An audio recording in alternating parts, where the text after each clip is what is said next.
Hi friends, I am Chetan Naik from Trikeshwar English world. Hindi के माध्यम से हमें इंग्लिश सीखना है, उसमें हमने फर्स्ट टॉपिक कंप्लीट किया टेंसेस का, और ये सेकंड वीडियो जो हम आज सीखेंगे हिंदी के माध्यम से जो इंग्लिश सीखना है, तो उसमें जो सेकंड टॉपिक है हमारा हेल्पिंग वर्ब यानी सहायकारक क्रियापद। 17 हेल्पिंग वर्ब है, तो उसमें आज हम पहला हेल्पिंग वर्ब सीखने जा रहे हैं कैन।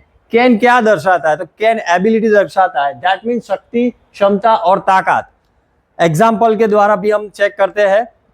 तो कोई भी हिंदी सेंटेंस हो तो उसके एंड में कौन से वर्ड आने से हम कैन हेल्पिंग वर्ब को आइडेंटिफाई कर सकते हैं।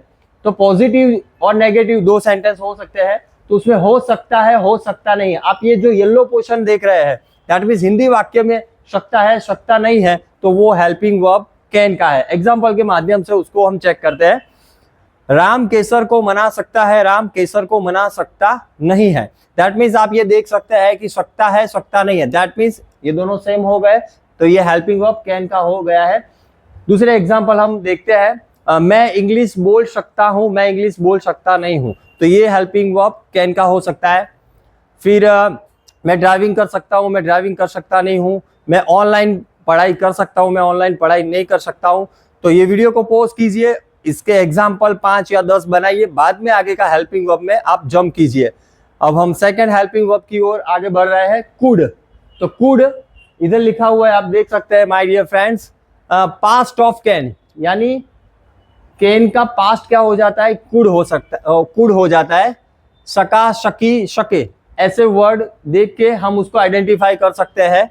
पॉजिटिव और नेगेटिव सेंटेंस में हो सका, हो नहीं सका। एग्जाम्पल के माध्यम से हम उसको चेक करते हैं। राम केसर को मना सका, राम केसर को मना नहीं सका। तो सका, नहीं सका, तो ये जो हमें आइडेंटिफाई करने के लिए हमको जो चीज चाहिए कि ये वर्ड दिखे हमको, तो ये वर्ड किस में आते हैं? सका, नहीं सका, कुड में आते हैं। जो सेंटेंस को आपने कैन में बनाए हुए है उसको आप कुड में भी कन्वर्ट कर सकते हैं। फॉर एग्जाम्पल, मैं इंग्लिश बोल सका, मैं इंग्लिश बोल नहीं सका। मैं ड्राइविंग कर सका, मैं ड्राइविंग कर नहीं सका। ओके, तो इसके एग्जाम्पल बनाइए, बाद में ही आगे का हेल्पिंग वर्ब आप जंप करें। तीसरा हेल्पिंग वर्ब है शुड। तो शुड एडवाइस दर्शाता है। ओके, ये दुनिया के अंदर 99% लोग एडवाइस ही देते हैं कि आपको ऑनलाइन पढ़ाई करनी चाहिए, आपको ऑनलाइन पढ़ाई करनी नहीं चाहिए। तो माय डियर फ्रेंड्स, चाहिए और नहीं चाहिए। ओके, एडवाइस, सलाह देना। एग्जाम्पल आप देख सकते हैं, राम को केसर को मनाना चाहिए, राम को केसर को मनाना नहीं चाहिए। तो आप सेंटेंस के एंड में देखिए माय डियर फ्रेंड्स, चाहिए नहीं चाहिए, चाहिए नहीं चाहिए, तो ये हेल्पिंग वर्ब कुड का, अशुड का हो गया है। तो इसके एग्जाम्पल बनाइए। दूसरा एक एग्जाम्पल हम देखते हैं, आपको इंग्लिश में बोलना चाहिए, आपको इंग्लिश में बोलना नहीं चाहिए, तो ये एडवाइस हो गया। तो ये शुड का हेल्पिंग वर्ब का सेंटेंस हो गया। ये इसके 4-5 सेंटेंस बनाइए, बाद में आप आगे का हेल्पिंग वर्ब सीखे। चौथा हेल्पिंग वर्ब है मे। सो मे के दो यूज होते हैं। आपने सुना होगा may I help you, may I come in sir, तो वो उसका एक दूसरा यूज है।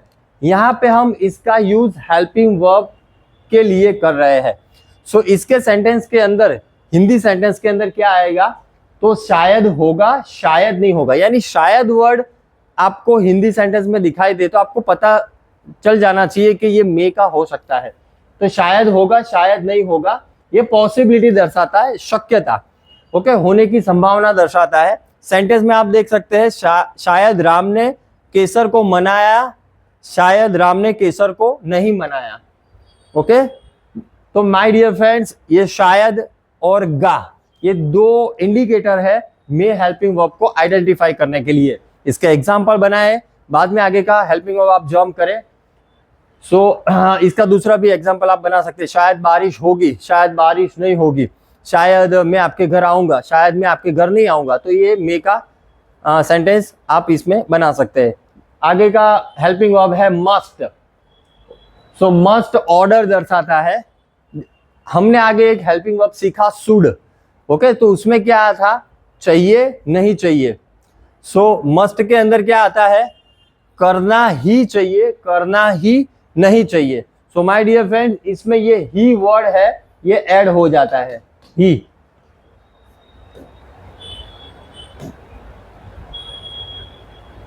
तो ये जो ही वर्ड है ये ऐड हो जाता है, यानी ही वर्ड नहीं है और सिर्फ चाहिए है तो वो शुड है, बट ही वर्ड है, चाहिए के आगे ही है तो वो क्या हो जाता है, मस्ट हो जाता है, यानी वो ऑर्डर दर्शाता है। आपको इंग्लिश में बोलना ही चाहिए तो ये मस्ट है, बट ऐसा हो गया आपको इंग्लिश में बोलना चाहिए ही नहीं है तो वो शुड है।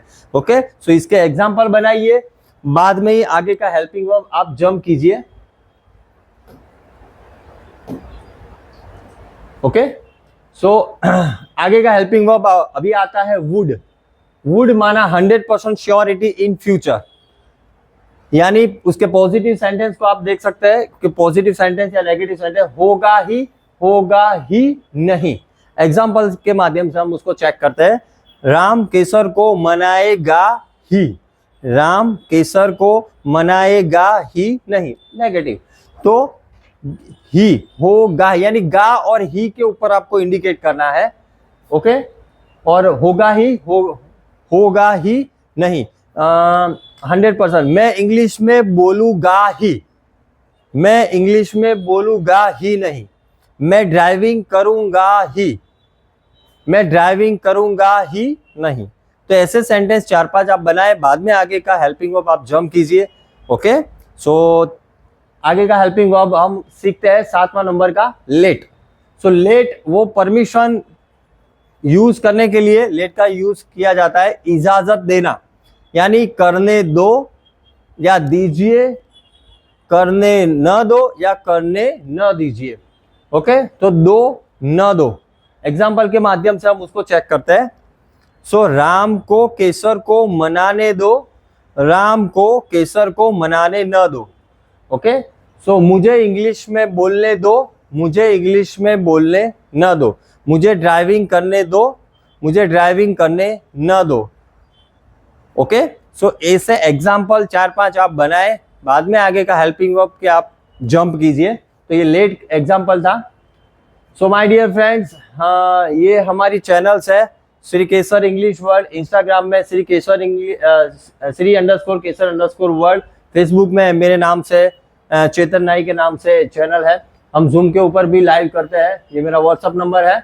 हमारी एप्लीकेशन भी है माय डियर फ्रेंड्स केसर गुरुकुल करके, तो आप डाउनलोड करके उसमें जितने भी फ्री कोर्स अवेलेबल है उसका यूज कर सकते हैं।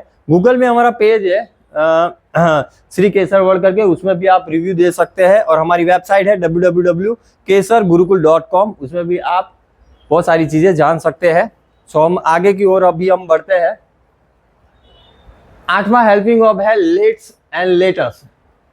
सो इसमें ओनली फॉर पॉजिटिव सेंटेंस बनता है, नेगेटिव सेंटेंस बनता नहीं है। और ये ग्रुप में बात होती है, जैसे 5 उंगलियों का एक ग्रुप होता है, वैसे एक से ज्यादा कोई भी होता है तो वो ग्रुप बन जाता है। सो उसका पॉजिटिव सेंटेंस ही बनता है, नेगेटिव नहीं बनता है। चलो चलिए, ओके, ये आप सेंटेंस देख सकते हैं। चलो केसर को मनाते हैं, चलो हम पिकनिक को जाते हैं, चलो हम क्रिकेट खेलते हैं, चलो हम मूवी देखने जाते हैं, तो वो ग्रुप में होता है। तो उसके लिए हमें ये लेट्स या लेटस दोनों सेम ही है, तो इसका ये हेल्पिंग वर्ब का हम यूज कर सकते हैं। इसके 1-2 सेंटेंस बनाइए, बाद में आप आगे का हेल्पिंग वर्ब के लिए जंप कीजिए। Thank you. 9वां हेल्पिंग वर्ब है have to, has to. My dear friends, मैं आपको बता दूं 9वां, 10वां, 11वां और 12वां ये चारों जो हेल्पिंग वर्ब हम अब जो सीखेंगे वो फोर्सफुली हेल्पिंग वर्ब है, यानी कोई भी चीज आपको करनी नहीं है बट आपको फोर्सली वो करनी पड़ती है, तो ये हेल्पिंग वर्ब का यूज किया जाता है। 9वां हेल्पिंग वर्ब है हैव टू, हैज टू, तो करना पड़ता है, करना पड़ता नहीं है। एग्जाम्पल के माध्यम से हम देखते हैं। राम को केसर को मनाना पड़ता है, राम को केसर को मनाना पड़ता नहीं है। ओके, सो इसमें पड़ता है, पड़ता नहीं है। ओके, तो ये दो जो एंड है वो मैच हो गए। हम दूसरे एग्जाम्पल से चेक करते हैं। आपको इंग्लिश में बोलना नहीं है बट कंपलसरी आपको इंग्लिश में बोलना पड़ता है, जैसा भी आता है टूटा फूटा, तो आप ऐसा बोले कि मुझे इंग्लिश में बोलना पड़ता है, मुझे इंग्लिश में बोलना पड़ता नहीं है, तो ये have to, has to helping verb use हुआ। बच्चों को स्कूल में जाना पसंद नहीं है तो बच्चे क्या बोलते हैं, मुझे स्कूल में जाना पड़ता है, मुझे स्कूल में जाना पड़ता नहीं है, मुझे होमवर्क करना पड़ता है, मुझे होमवर्क करना नहीं पड़ता है। ओके, तो पड़ता है यानी फोर्स लगता है। वो आप भी हो सकता, आपको ये वीडियो शायद देखना नहीं है बट आपको रिवीजन करने के लिए सर ने बोला है, तो आप क्या सोचेंगे, मुझे ये सर ने बोला है, मुझे ये वीडियो देखना पड़ता है, देखना पड़ता नहीं है। तो ये फोर्सफुली, तो ये प्रेजेंस में बोला जाता है। उसका पास्ट हो जाएगा तो वो नेक्स्ट हेल्पिंग वर्ब आएगा। लास्ट में हम उसका रिवीजन करेंगे तब आप डिटेल में सीख जाएंगे। तो ये हैव टू हैज टू बहुत अच्छे हेल्पिंग वर्ब है, इजीली आप याद रख सकते हैं। सिर्फ आपको हिंदी में फोकस करना है कि उसका एंड क्या है और उससे आप पहचान के कोई भी हेल्पिंग वर्ब को आइडेंटिफाई कर सकते हैं। नेक्स्ट हेल्पिंग वर्ब हम देखते हैं हैड टू। तो हैड टू, तो हैज टू हैव टू का पास्ट जो हो जाता है शॉर्ट पास्ट, वो हैड टू हो जाता है। Past of have to has to लिखा हुआ है। करना पड़ा, करना नहीं पड़ा। हैव टू हैज टू में क्या आता था? पढ़ता है, पढ़ता नहीं है। इसमें पढ़ा नहीं पढ़ा। राम को केसर को मनाना पड़ा, राम को केसर को मनाना नहीं पड़ा, तो have to has to. Okay, मुझे इंग्लिश में बोलना पड़ा, मुझे इंग्लिश में बोलना नहीं पड़ा, तो have to has to. Okay, so इसके एग्जांपल बनाए, बाद में आगे के हेल्पिंग वर्ब में जंप कीजिएगा। नेक्स्ट हेल्पिंग वर्ब अभी आता है डिड हैव टू। तो ये थोड़ा लॉन्ग पास्ट है। ओके, हम समझते हैं एग्जांपल के माध्यम से। पॉजिटिव नेगेटिव, करना पड़ता था, करना पड़ा नहीं था, या तो फिर करना पड़ता नहीं था, वैसे भी आप बोल सकते हैं। पॉजिटिव नेगेटिव, राम को केसर को मनाना पड़ा था, राम को केसर को मनाना पड़ा नहीं था। तो आप देख सकते हैं पढ़ा था, पढ़ा नहीं था, पढ़ा था, पढ़ा नहीं था। मुझे इंग्लिश में बोलना पड़ता था, मुझे इंग्लिश में बोलना पड़ता नहीं था। ओके, था लग जाता है तो वो डिड हैव टू बन जाता है। ओके, यानी ये थोड़ा लॉन्ग पास्ट है। ओके, तो 3 हेल्पिंग वर्ब हमने कंप्लीट किया, 9, 10, 11। Okay, have to, has to, had to, did have to. Last one अभी जो आता है वो हम देखते हैं, will have to, otherwise shall have to. Will have to या फिर शैल हैव टू, दोनों नहीं लग सकते हैं क्योंकि इधर स्लैश नहीं लगा हुआ है, तो इट्स ओके, चलेगा। तो ये स्लैश ओके आप ले सकते हैं, यानी विल हैव टू हो सकता है या फिर शैल हैव टू, दोनों में से कोई एक ही आ सकता है। ओके, सो पॉजिटिव और नेगेटिव, तो करना पड़ेगा, करना नहीं पड़ेगा, तो ये फ्यूचर का इंडिकेटर है। गा, गी, गु, ये सब हमें फ्यूचर इंडिकेट करता है। तो पॉजिटिव में करना पड़ेगा, नेगेटिव में करना नहीं पड़ेगा। एग्जाम्पल, राम को केसर को मनाना पड़ेगा, राम को केसर को मनाना नहीं पड़ेगा। मुझे इंग्लिश में बोलना पड़ेगा, मुझे इंग्लिश में बोलना नहीं पड़ेगा। मुझे वीडियो रिकॉर्डिंग करना पड़ेगा, मुझे वीडियो रिकॉर्डिंग करना नहीं पड़ेगा। Okay, forcefully helping verb. So my dear friends, 9, 10, 11 और 12 ये 4 हेल्पिंग वर्ब फोर्सफुली है। तो आपको सिर्फ एंड याद रखना है। ओके, पढ़ता है, पढ़ता नहीं है तो हैव टू, हैज टू। पढ़ा नहीं पढ़ा तो did have to, had to. पढ़ता था, पढ़ता नहीं था तो डिड हैव टू, और पढ़ेगा नहीं पढ़ेगा तो विल शैल हैव टू। तो ये 4 हेल्पिंग वर्ब आप साथ में याद रखें ताकि आप इजीली उसको रिकॉग्नाइज कर पाए, याद अच्छे से कर पाए। Thank you. अभी हम आगे का हेल्पिंग वर्ब सीखने जाते हैं। 13, 14, 15, 16 और 17, दैट मीन्स 5 हेल्पिंग वर्ब अभी बाकी है। तो शुड हैव, इसके पीछे हैव आ गया, तो हैव दैट मीन्स ये पास्ट का इंडिकेटर है। ओके, हम शुड में क्या याद रखते थे? चाहिए नहीं चाहिए, तो इसमें भी क्या आएगा? करना चाहिए था, करना चाहिए नहीं था। आपको अच्छे से दिखाई दे रहा है? ओके, सो करना चाहिए था, करना चाहिए नहीं था। एग्जाम्पल के माध्यम से हम देखते हैं, राम को केसर को मनाना चाहिए था, राम को केसर को मनाना चाहिए नहीं था। ओके, तो चाहिए था, चाहिए नहीं था, चाहिए था, चाहिए नहीं था, शुड हैव। दूसरा एग्जाम्पल देखते हैं, मुझे इंग्लिश में बोलना चाहिए था, मुझे इंग्लिश में बोलना चाहिए नहीं था, तो ये शुड हैव का हो गया। ओके, यानी हुआ नहीं है, this is the past of possibility. ये क्या दर्शाता है कि एक्चुअली हुआ नहीं होता है, बराबर है, पर आपको करना चाहिए था। ओके, आपको सब्सक्राइब करना चाहिए था, किया तो नहीं ना। ओके, आपको लाइक देना चाहिए था, दिया तो नहीं ना। ओके, सो आपको स्कूल में रेगुलर जाना चाहिए था, जब आप नहीं गए हो तभी आपको ये बोला जाता है। ओके, सो मेन चीज एक्चुअली हुआ नहीं होता है बट चाहिए था, दैट मीन्स ये पॉसिबिलिटी भी दर्शाता है, past of possibility. So should have के पहले 2-4 सेंटेंस बनाए, बाद में आगे का हेल्पिंग वर्ब में आप जंप कीजिए। नेक्स्ट हेल्पिंग वर्ब आ रहा है could have. So my dear friends, can सकता है, सकता नहीं है, कुड सका नहीं सका, तो उसी का एक रिलेटेड हेल्पिंग वर्ब ये आता है कुड हैव, यानी हो सकता था, हो सकता नहीं था। ओके, हुआ नहीं है पर हो सकता था। एग्जाम्पल के माध्यम से हम देखते हैं, राम केसर को मना सकता था, राम केसर को मना सकता नहीं था, मनाया तो नहीं ना। ओके आपको इंग्लिश में आप इंग्लिश में बोल सकते थे, आप इंग्लिश में बोल सकते नहीं थे, बोले तो नहीं ना। आपको स्कूल में रेगुलर जाना चाहिए था, गए तो नहीं ना। आपको ऑफिस में रेगुलर जाना चाहिए था, गए तो नहीं ना। तो ये भी पास्ट ऑफ पॉसिबिलिटी है। ओके इसके 4-5 सेंटेंस बनाइए, बाद में आगे का हेल्पिंग वर्ब में आप जंप कीजिए। Thank you. 15वां हेल्पिंग वर्ब है might have. My dear friends, might have may में ये वर्ड आ चुका है, तो आप कंफ्यूज ना हो, इसलिए हम इसके ऊपर ज्यादा फोकस करेंगे। मे में आता था शायद होगा, शायद नहीं होगा, बट माइट हैव में क्या आ रहा है, शायद हो चुका होगा, शायद हो चुका नहीं होगा। ओके तो इसमें चुका वर्ड ऐड होता है। ओके तो इसको आपको अच्छे से थोड़ा फोकस के साथ याद रखना होगा कि शायद होगा तो वो मे है, पर शायद हो चुका होगा, चुका वर्ड आता है तो वो आप माइट हैव में ले सकते हैं। एग्जाम्पल के माध्यम से हम उसको चेक करते हैं। शायद राम ने केसर को मना चुका होगा, शायद राम केसर को मना चुका नहीं होगा। तो ये चुका वर्ड है, तो दैट मीन्स ये माइट हैव में कन्वर्ट होता है। पर ऐसा हो कि शायद राम केसर को मनाएगा तो वो मे हो जाएगा। ओके बट ये ऐसा नहीं है, ये माइट हैव। तो इसमें क्या ऐड हुआ, चुका होगा, ना भी चुका हो, ये भी पॉसिबिलिटी दर्शाता है। ओके सो इसको आप इजीली याद रख सकते हैं। शायद आप इंग्लिश बोल चुके होगे, शायद आप इंग्लिश बोल चुके नहीं होगे, तो ये माइट हैव का सेंटेंस है। ऐसे 4-5 सेंटेंस बनाए, बाद में आप आगे के हेल्पिंग वर्ब के ऊपर जंप कीजिए। नेक्स्ट हेल्पिंग वर्ब हम देखते हैं मस्ट हैव। हो ही चुका होगा, हो ही चुका नहीं होगा। ओके तो ये पूरे जो येलो पोर्शन में आप देख रहे हैं, तो उसके ऊपर आपको फोकस करना ही होगा। ओके जो अभी मैं बोल रहा हूँ करना ही होगा, तो ये मस्ट हैव ही हो रहा है।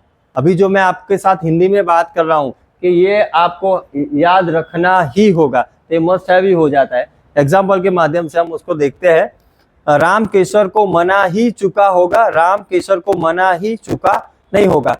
ओके तो इसके अंदर ये ही, हा ही हु यानी इधर ही है, तो इसके ऊपर आपको फोकस करना है।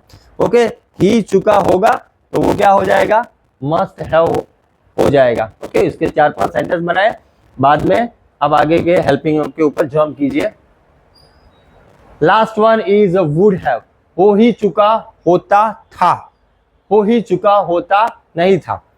Okay so would have, Ram Kesar को मना ही चुका होता था, या राम केसर को मना ही चुका होता नहीं था, ऐसा भी आप लग सकते हैं, या फिर इधर जो लिखा है वो भी राइट ही है।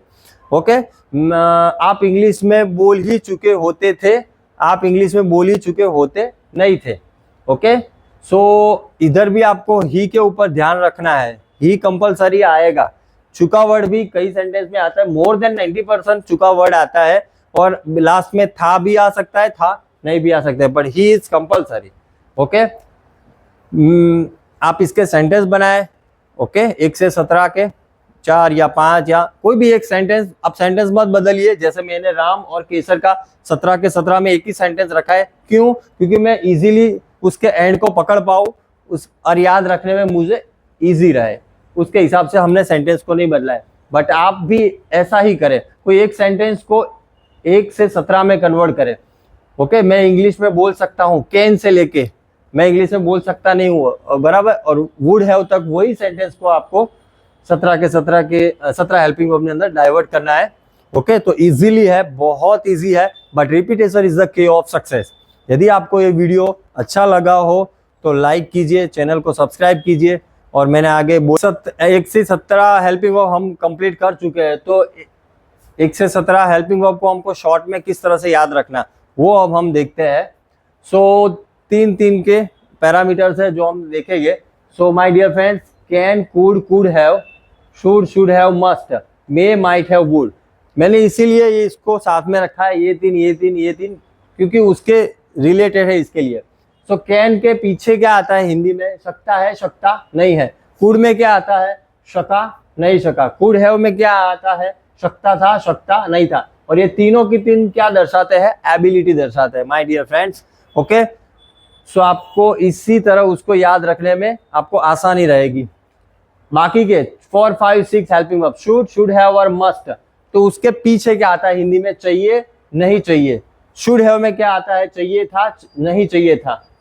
मस्ट में क्या आता है, ही चाहिए, ही अंदर ऐड होता है, और ये तीनों के तीन क्या दर्शाते हैं, एडवाइस दर्शाते हैं। ओके, उसके बाद के तीन helping verb may, might have और वुड, तो शायद होगा, शायद नहीं होगा। माइट हैव में शायद हो चुका होगा, शायद हो चुका, शायद हो चुका नहीं होगा, और वुड में होगा ही नहीं ही होगा। ओके, सो इसी तरह तीन तीन स्लैब में आप इजीली याद रख सकते हैं, क्योंकि उसी में हमको आसानी रहेगी। उसके बाद 10वां और 11वां, लेट और लेटेस्ट दोनों साथ में याद रखें, कि उसमें करने दो करने ना दो। लेटेस्ट में सिर्फ ओनली पॉजिटिव बनता है, यानी चलो सबको आपको याद रखना है, इसमें दो ना दो, इसमें चलो। मैंने आपको आगे बताया था वैसे 12, 13, 14, 15 ये चार हेल्पिंग वर्ब को आपको साथ में याद रखना है। तो उसके पीछे क्या आता है, पढ़ता है, पढ़ता नहीं है, पढ़ा नहीं पढ़ा, पढ़ता था, पढ़ता नहीं था, पढ़ेगा नहीं पढ़ेगा। तो इसी तरह आपको चार हेल्पिंग वर्ब इजीली याद रखने हैं। लास्ट 2 1 यानी वुड हैव और मस्ट हैव, तो उसमें ही वर्ड कंपलसरी आता है, यानी हो ही गया होता था, हो ही गया होता नहीं था, हो ही गया होगा, हो ही गया नहीं होगा। तो इसी तरह आपको वुड हैव और मस्ट हैव को याद रखना है। तो ये एक शॉर्ट फॉर्म था, 1 से 17 हेल्पिंग वर्ब किस तरह से याद रखना, तो इसी तरीके से आप इसी आसानी से उसको याद रख सकते हैं। सो इसके भी आप 2-3 बार ये फॉर्म को लिखिए, तो इजीली आपको वो याद रह जाएगा। So thank you very much for watching this video, and please like it and subscribe it, and if you have any question, so please, our support system is always available. Thank you very much.